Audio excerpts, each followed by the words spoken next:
Yes, people, welcome back to the YouTube. Thank you very much for the positive feedback on the previous video. Really appreciate that one. If you haven't seen any of my videos before, stick around. You might enjoy it. You might find something useful. If you don't like it, drop me a dislike, whatever you want to do. If you love it, click the subscribe button. You know the drill. So what we're going to be running through today is a little bit different to the standard online coach. This is what you should do for your macros, your calories, your training, whatever.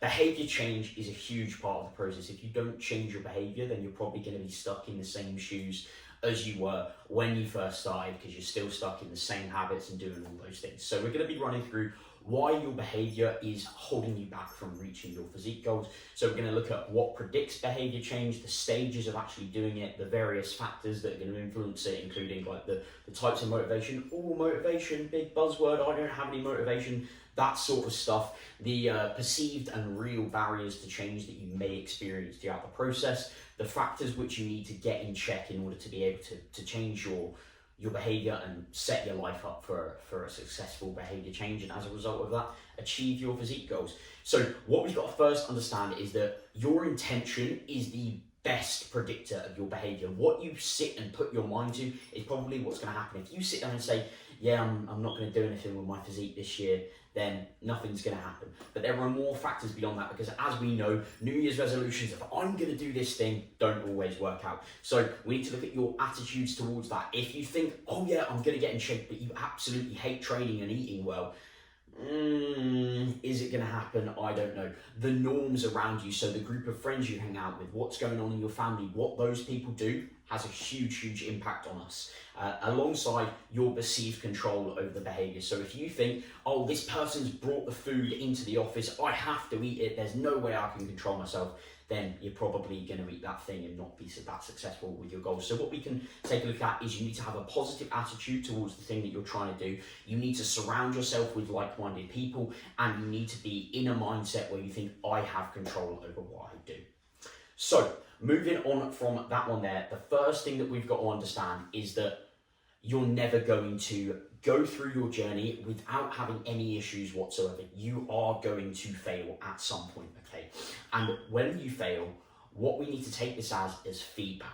Not, I failed, there's no point in me even trying, I might as well give up. We need to sit down and take a look at why has this happened. Did your training program involve unsustainable volume? Did you try and give yourself too many training sessions for the amount of time you have available? So your partner was getting on at you for not being at home, or you just simply weren't able to commit to it because of work and you ended up keep missing sessions.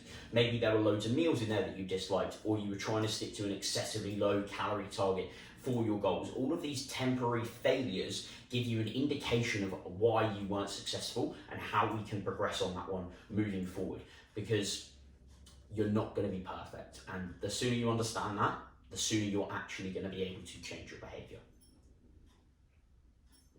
So moving on from that one there, when someone attempts to change their behavior, there's going to be a number of phases that you move through. So there's 5 phases to this.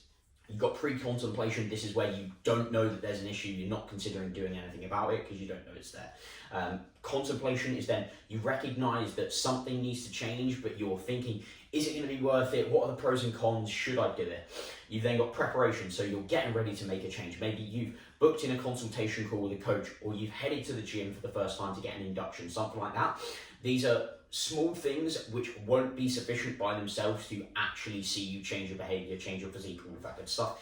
Action is when you're actively working towards it. So you've been regularly hitting the gym, you've been working with your coach for several weeks, you're starting to see some progress there. And then maintenance is when you've been following these new behaviors for an extended period of time, say at least 6 months from there. But as I said previously, you can fail at some point. You can go from action back to preparation again. Maybe you've had something come up at work, you're not able to make it to the gym as frequently, and you're now trying to find the time so that you can do that, so that you can continue to improve your physique.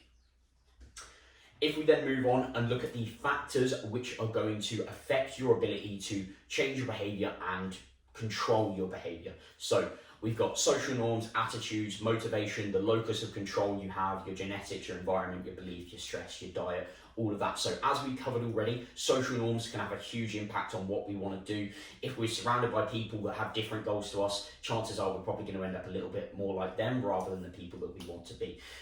Those who are intrinsically motivated get feelings of achievement from what they're doing, they get satisfaction, mental well-being, and they enjoy it, whereas extrinsic motivation refers to external factors such as getting a big cash prize at the end of completing a transformation or something like that, which explains why many competitive athletes struggle after they're no longer competing, or why those people that do a big transformation challenge and get that cash prize then don't maintain any of the habits that they've built afterwards, because they were just focusing on getting that money. They weren't focusing on becoming a better human being, and that's obviously not worked out too well for them.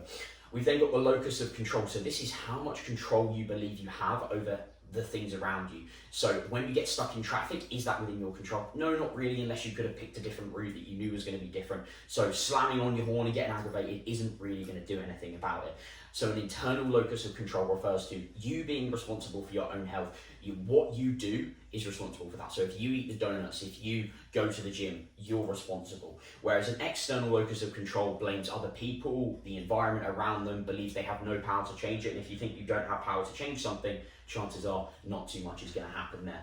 We've then got some genetic factors which can play a role, but these aren't like the be all and end all. If you've got a genetic predisposition to obesity, that doesn't mean you will be obese. You can still be in shape, and likewise you might not have that genetic predisposition, but you could still get obese, and vice versa there. As I just explained, well done Luke, well done Luke. Your self-talk is also a huge factor which can assess your behavior.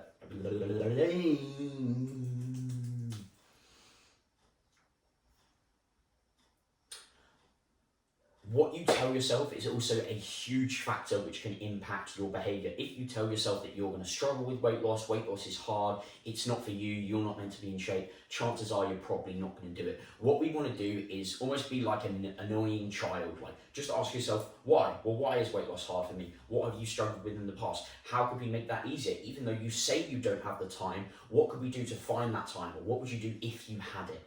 So that we can start to police that self-talk and smack out those thoughts of doubt, essentially, to get you moving in the right direction. Because ultimately, what you focus on is what becomes your reality. Like if you say, okay, don't think of a giant pink elephant, or you're not allowed to eat chocolate, chocolate is bad. What are you now thinking about? You're thinking about eating chocolate maybe sat on top of a pink elephant. Now that's something that's quite hard to get out of your brain.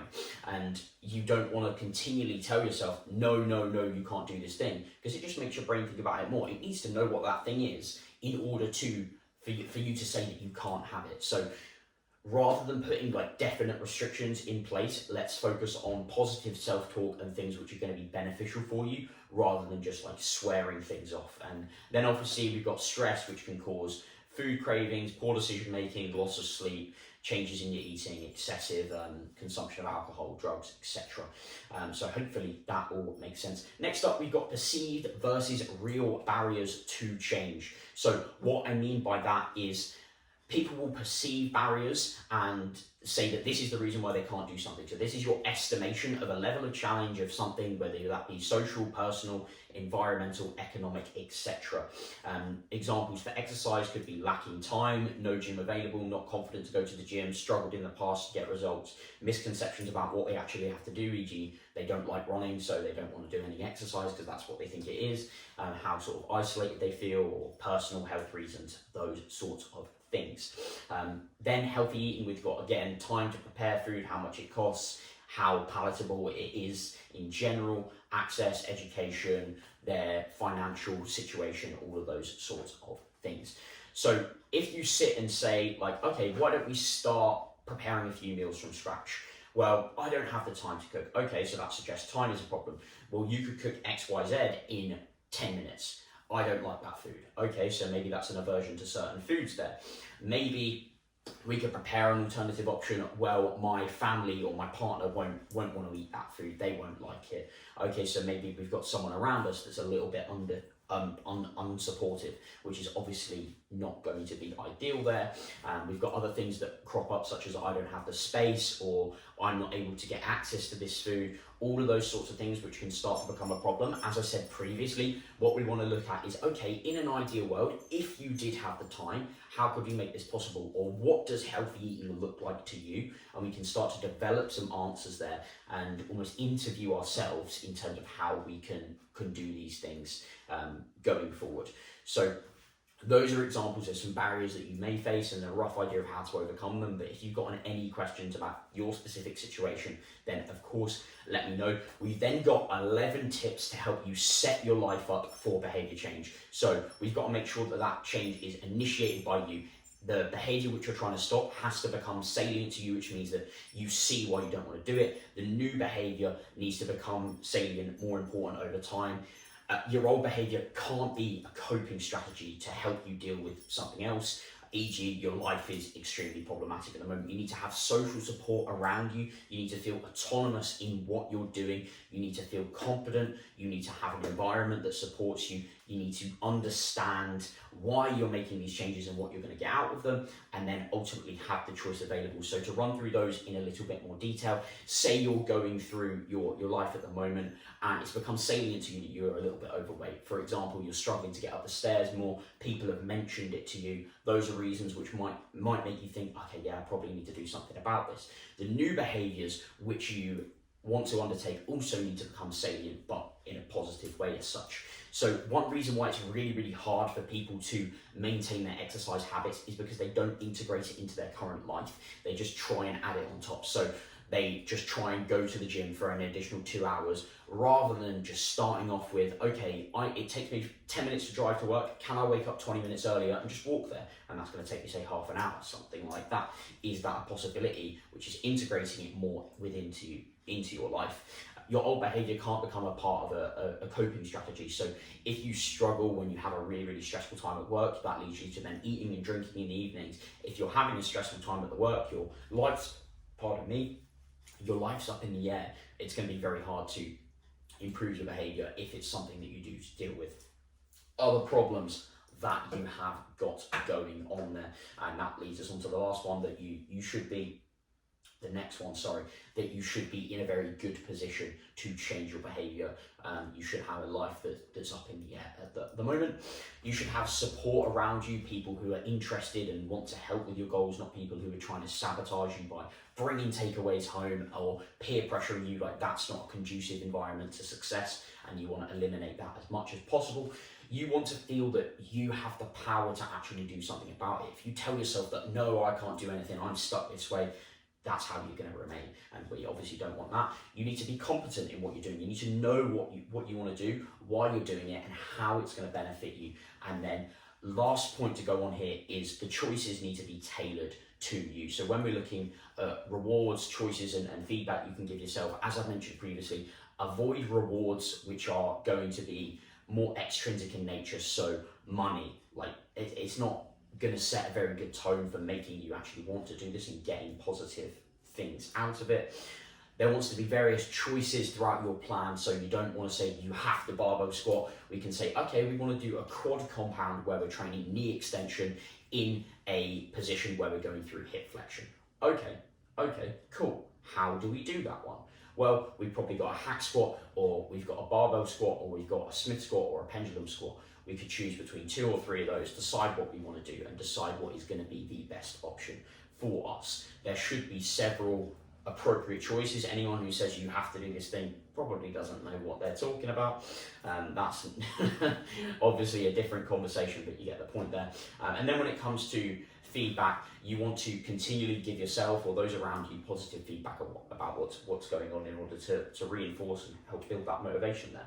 So hopefully that's explained why your behavior is holding you back from achieving your physique goals. If you have any questions on this, as I say, I'm super easy to reach. Just drop me a message on Instagram.